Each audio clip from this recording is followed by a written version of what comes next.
السلام علیکم ناظرین، میں ہوں منصور علی خان. اپنے ڈیجیٹل چینل کے اوپر آپ کو خوش آمدید کہیں گے. پچھلے 12 گھنٹے کی اہم ترین خبروں کے ساتھ ایک دفعہ پھر آپ کے سامنے حاضر ہیں. اور آج تو جناب ایک بہت بڑی خوشخبری ہے، اور ایسی خوشخبری ہے کہ جسے میں اپنے جذبات میں کنٹرول نہیں کر پا رہا. اس کی ڈیٹیل تو بھی تھوڑی دیر میں آپ کے ساتھ شیئر کریں گے. بھارت کے ساتھ کیا ہوا ہے اس کی تفصیل آپ کے ساتھ شیئر کریں گے. اس سے پہلے آپ سے ریکویسٹ کہ چینل کو سبسکرائب کرنا مت بھولیے گا، بیل آئیکن پریس کیجیے. اگر آپ کو ویڈیو پسند آئے اسے لائک اور شیئر ضرور کیجیے گا. نیچے واٹس ایپ چینل کے اندر جو ہے ہم نے اپنا واٹس ایپ چینل کا لنک جو ہے وہ شیئر کیا ہے کامنٹ سیکشن میں. اسے کلک کر کے آپ ہمارے واٹس ایپ چینل کو بھی جو ہے وہ جوائن کر سکتے ہیں. اچھا جی، خبریں تو ویسے ہمارے ہاں تو عام طور پہ سیاست کی وجہ سے جو ہے وہ کبھی کبھار بری خبریں بھی آتی ہیں، لیکن جو خوشخبری آج کی آئی ہے، دل باغ باغ یعنی کہ گارڈن گارڈن ہو گیا ہے.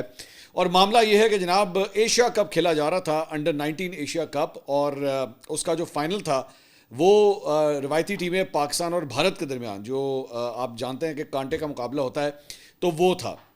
اب اس سے پہلے جو ویسے ایشیا کپ ہوا تھا، پاکستان جو ہے وہ فائنل کے اندر بھارت سے ہار گیا تھا. اور اس وقت جو ہے وہ جو راؤنڈ میچز تھے وہ بھی ہارا تھا، اور اس کے بعد فائنل میں بھی جو ہے وہ ہار گیا تھا.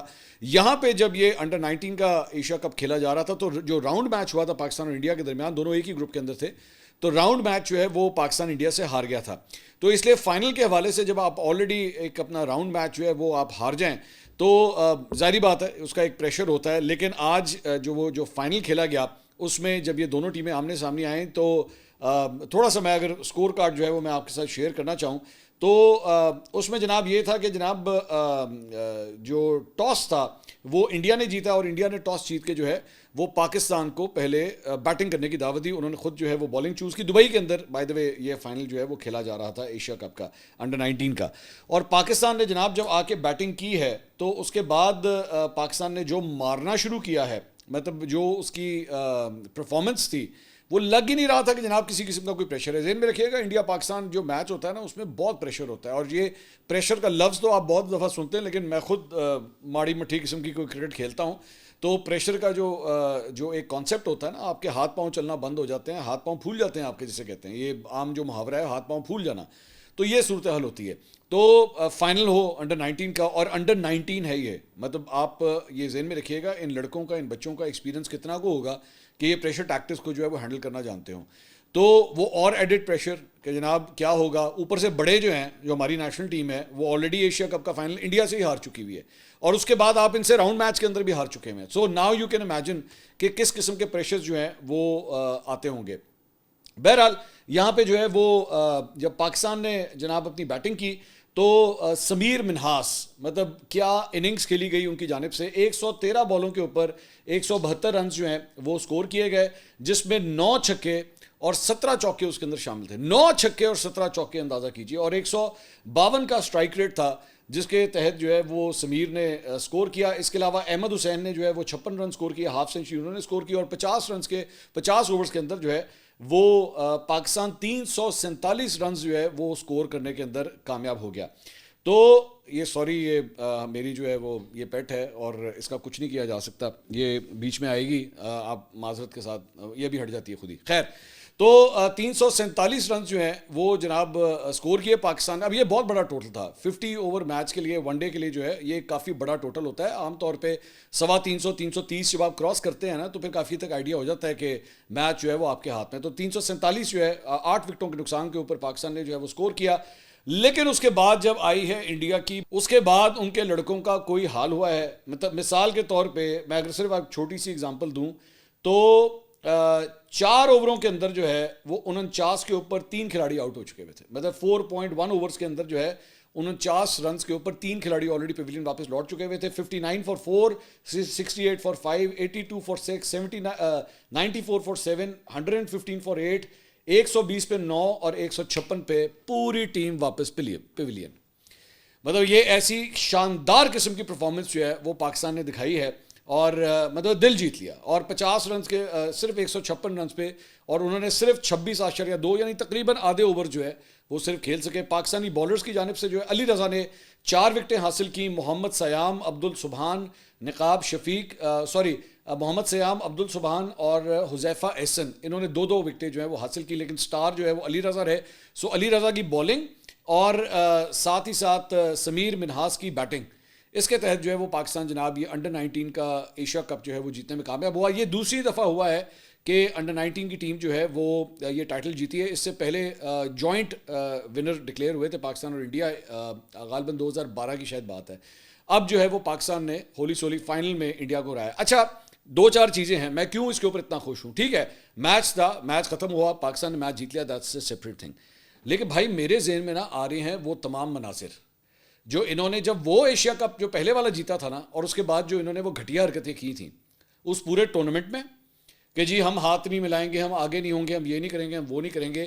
یہ وہ گندی ذہنیت ہے, یہ وہ گھٹیا ذہن ان لوگوں کے اتنے نیچے گرے ہوئے ان لوگوں کے دماغ ہیں کہ یہ وہ چیز وہاں پہ چل رہی تھی. اور اس کے بعد جب وہ جیتے تھے, جب یہ فائنل جیتے تھے, تو انہوں نے محسن نقوی سے ایشیا کپ کی ٹرافی لینے سے انکار کر دیا تھا. تو یہاں پہ بھی بہت ضروری تھا کہ محسن نقوی کے ساتھ جو کچھ کیا گیا تھا اس وقت انڈر 19 کے اندر پاکستان کا جیتنا بہت ضروری تھا. تو پاکستان کے ان لڑکوں نے وہ جو کچھ اس وقت ہوا تھا اس کا پوری طرح بدلہ لیا, اور بدلہ کوئی ایسا ویسا نہیں لیا. مطلب جسے کہتے ہیں نا گردن سے دبوچ کے, اس کے بعد ان کا منہ جو ہے وہ زمین پہ لگا کے, تو ان کو کہا کہ رگڑو یہاں پہ ناک, رگڑو اس کو یہاں پہ. مطلب اتنا کنونسنگلی جو ہے وہ انڈیا کو ہرایا گیا. ایک بات. دوسری بات, بھائی انڈیا جو ہے نا, یہ صرف ہم نہیں, یہ پورا کرکٹنگ ورلڈ یہ کہتا ہے کہ ان لوگوں کے ہیں دماغ خراب. یہ سمجھتے ہیں کہ ہم لوگ ہیں انٹچبلس, اور ہمیں تو جناب ساڑھے نال تو گل بھی نہ کرو. اچھا ذہن میں رکھیے گا کہ یہ لوگ آئی پی ایل کے اندر جو ہے وہ انڈر 19 کے لڑکوں کو مختلف جو ٹیمز ہوتی ہیں نا ان کے ساتھ اٹیچ کرواتے ہیں تاکہ ان کو ایکسپوجر مل سکے. اب آپ کو پتا ہے آئی پی ایل کتنا بڑا ایونٹ ہے, ٹھیک ہے. تو یہ ان کی جو انڈیا کی ٹیم آئی ہوئی تھی انڈر 19 کی, ان میں سے بہت سے لڑکے جو ہیں وہ مختلف فرینچائزز کے ساتھ وہاں پہ اٹیچڈ ہیں, اور ان کو کیا ایکسپوجر ملتا ہے وہاں پہ, انٹرنیشنل کرکٹرز کے ساتھ کھیلنے کا کتنا موقع ملتا ہے, اور اس سے ان کی کتنی گرومنگ ہوتی ہے, آپ کو اسی سے آئیڈیا ہو سکتا ہے. تو ایسی ٹیم کو جن کے دماغ خراب ہوں اور جن کو اتنی فیسلٹیز حاصل ہوں, پیسے کی کوئی کمی نہیں, آپ جانتے ہیں کہ انڈیا کے اندر کرکٹ جو ہے اسے پوجا جاتا ہے وہاں پہ, مطلب یہ صورتحال ہے. تو ایسی ٹیم کو پاکستان جب شکست دے تو دل کو ٹھنڈ نہیں پڑے گی تو اور کیا ہوگا, ٹھیک ہے. So it was not just the game of cricket, کیونکہ گیم آف کرکٹ میں سے یہ خود نکلے ہیں, انہوں نے اس کو دشمنی بنا دیا, انہوں نے اس کو بنا دیا ایک بات. تو اس لیے بہت ضروری تھا کہ پاکستان جو ہے نا ان کو ناک و چنے چبواتا, اچھی طرح ان کا ناک رگڑواتا, اور وہ ہمارے لڑکوں نے کر کے دکھایا. ایک بات.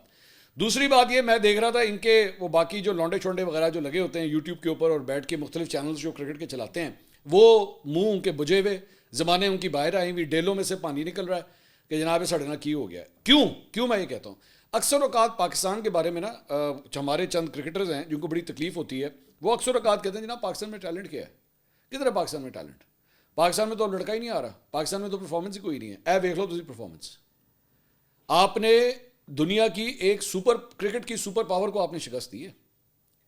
تو لڑکوں میں ٹیلنٹ ہے تو یہ کر رہے ہیں نا. میں ان میں سے 2-4 لڑکوں کو خود بھی جانتا ہوں میں کہ وہ ماشاء اللہ, مطلب میرے کوئی پرسنل لیول پہ نہیں, لیکن I have been following them. So بڑا ٹیلنٹ ہے. یہ ہمارا ایک لڑکا ہے عثمان خان, اس میں فائنل میں اس نے صرف 35 رن سکور کیے, یہ بڑا بریلینٹ بیٹ ہے یہ. اور سمیر منہاس جو ہے وہ مین آف دا میچ ہوا اور مین آف دا ٹورنامنٹ ہوا for scoring the highest number of runs. تو ٹیلنٹ اللہ کا شکر ہے بہت ہے بھائی, صرف گرومنگ کرنے کی ضرورت ہے, ان کو صحیح ڈائریکشن دینے کی ضرورت ہے. اور دوسری بات یہ آخر میں ایک اسٹوری سے آگے اگلی اسٹوری پہ جانے سے پہلے ایک پیغام اپنے پڑوسیوں کے لیے. جنگ ہوئی, آپ نے ادھر بھی مار کھائی, 6 جہاز آپ کے وہاں پہ گرے, اور اس کے بعد یہ 11 جہاز آپ کے یہاں پہ گرے. یہ 11 جہاز تھے نا سارے کے سارے آپ لوگوں نے جو میدان میں اتارے ہوئے تھے. تو ہمارے جو J-10Cs تھے نا, جو ہمارے جو 11 J-10Cs تھے, انہوں نے ایک ایک کر کے آپ کے 11 جہاز گرائے ہیں اس کرکٹ کے میدان میں, کیونکہ اس کو جنگ میں آپ نے کنورٹ کیا. میں کبھی بھی, میں خود ایک سپورٹس مین ہوں, میں نے خود مختلف گیمیں کھیلی ہوئی ہیں, میں کبھی بھی اس حق میں نہیں ہوتا کہ جناب سیاست کو جو ہے وہ کرکٹ کے میدان میں, کھیل کے میدان کے اندر لایا جائے. لیکن ہم ہاتھ نہیں ملائیں گے, ہم فلاں سے ٹرافی نہیں لیں گے, ہم نے یہ کر دیا ہے وہ کر دیا ہے, اسے یہ لوگ مسلمان اور ہندو کی جنگ بنا دیتے ہیں یہ, جبکہ ان تمام چیزوں کا کھیل کے میدان سے کوئی تعلق نہیں ہونا چاہیے. So best of luck and I am proud of my boys. دل کر رہا ہے کہ انہوں نے جفیاں پاواں جدو یہ واپس آتے ہیں, انہوں نے منہ مٹھائیاں زبردستی پائی ہے, ٹھیک ہے, انہوں نے خوش کر کے رکھ دیا. مطلب اتوار کے دن جو ہے نا لٹرلی سیلیبریٹ کر کے رکھ دیا.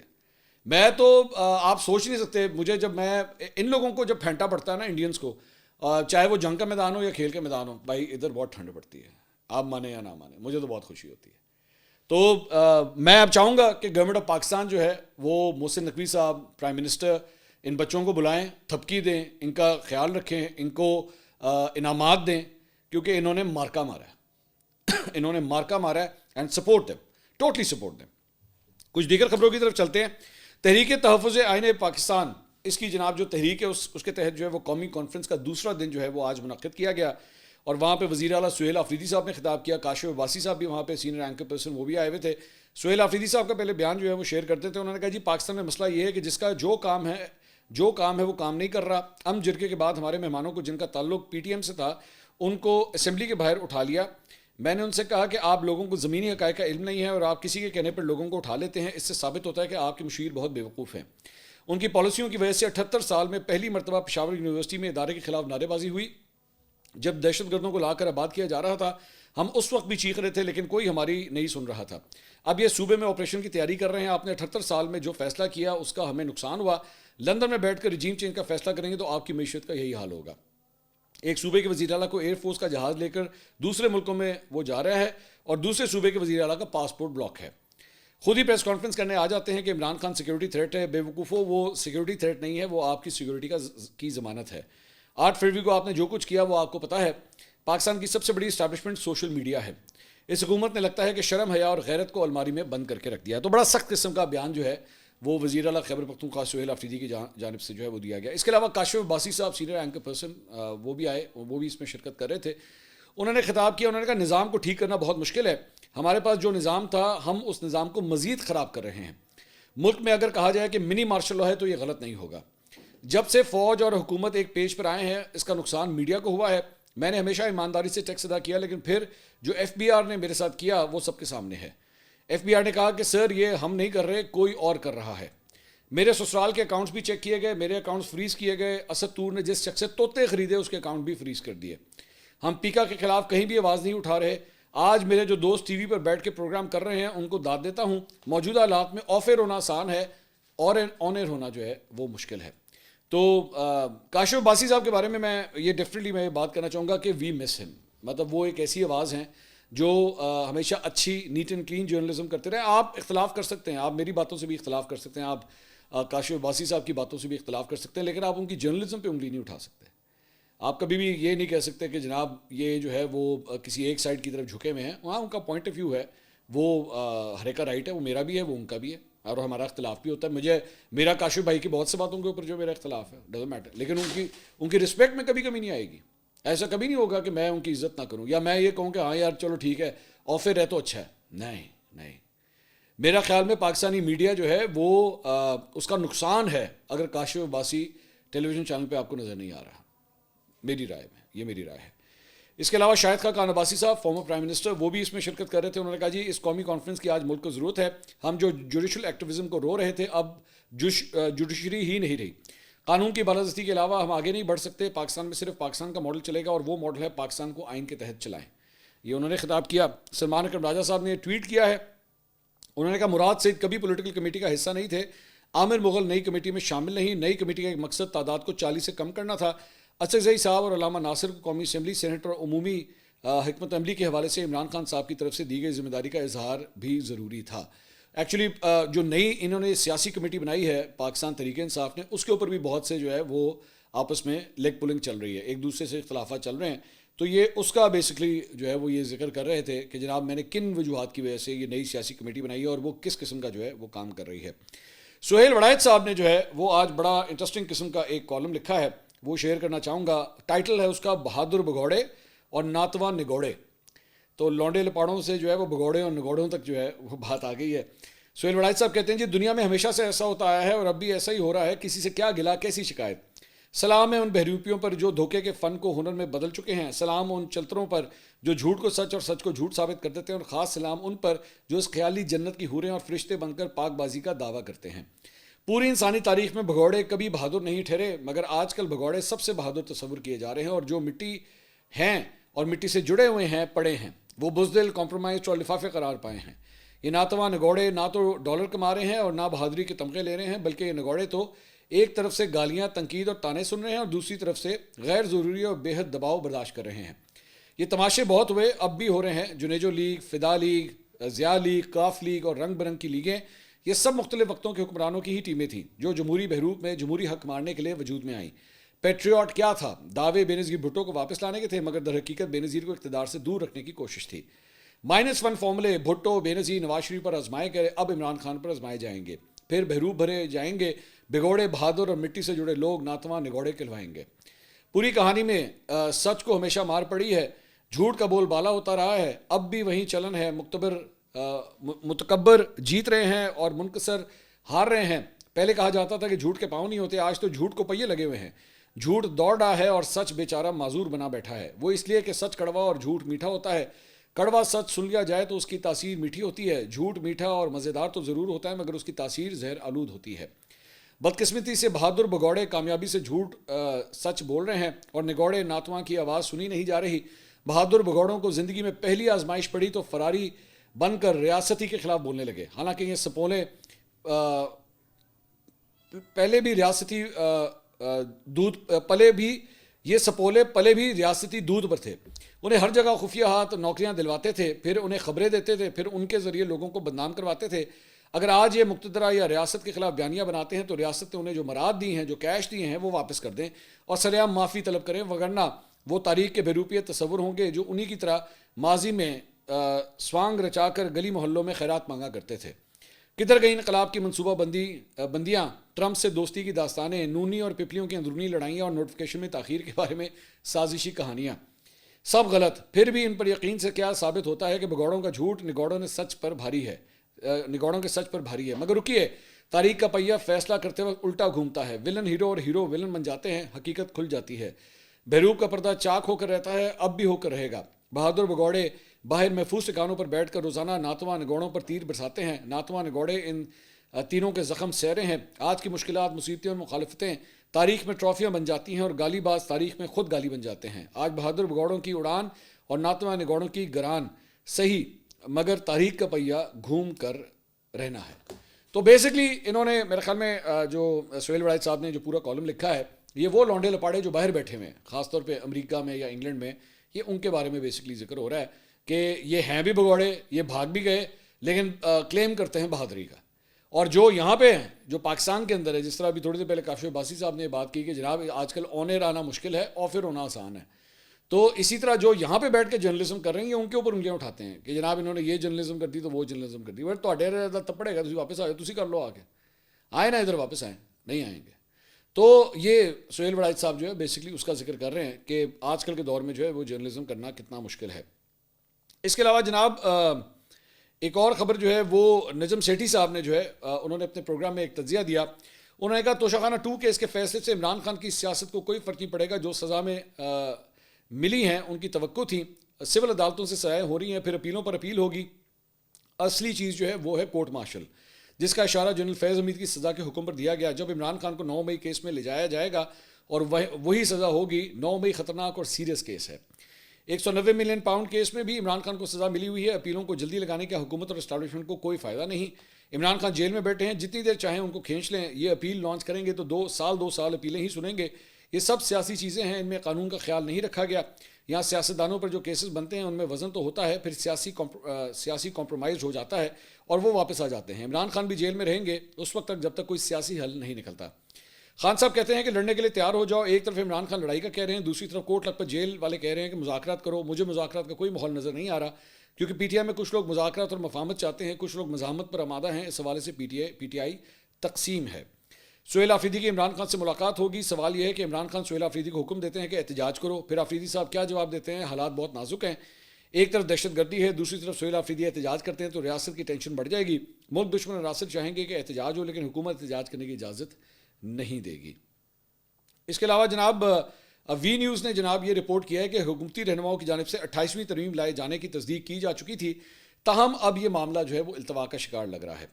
انصار عباسی صاحب نے کہا ہے کہ 27ویں آئینی ترمیم کی منظوری کے وقت تو 28ویں ترمیم کے علاوہ اور بھی بہت سی باتیں ہو رہی تھیں، لیکن موجودہ صورتحال میں کچھ اور ہوتا نظر نہیں آ رہا، کیونکہ اس وقت تمام حالات حکومت کی کنٹرول میں ہے اور حکومت اور ادارے مضبوط اور محفوظ پوزیشنز کے اندر ہیں. انہوں نے کہا کہ اس کے علاوہ عدلیہ پر بھی کنٹرول ہے. ہائبرڈ نظام کا کامیابی سے سفر جاری ہے. اسٹیبلشمنٹ کا بھی مکمل کنٹرول ہے. تو فی الوقت 28ویں ترمیم کی ضرورت نہیں ہے. اسی وجہ سے فی الحال کسی بھی آئینی ترمیم کے آنے کا امکان نظر نہیں آ رہا. ماجد نظامی صاحب سینئر جرنلسٹ ہیں، انہوں نے کہا کہ آئینی ترمیموں کا سلسلہ ابھی رکنے والا نہیں ہے. انہوں نے کہا کسی بھی آئینی ترمیم کی منظوری کے لیے حکومتوں کے لیے بہت مشکل ہوتا ہے کہ ان کو عددی برتری حاصل ہو. اس وقت حکومت کو آئینی ترمیم کے لیے مطلوبہ ارکان کی بآسانی حمایت حاصل ہے اور سیاسی اتحادیوں کی مدد سے ہی آئینی ترمیم جو ہے وہ منظور ہو سکتی ہے. تو یہ جناب اب تک کی اپڈیٹ تھی. اگلی ویڈیو میں آپ سے دوبارہ ملاقات ہوگی. اللہ حافظ.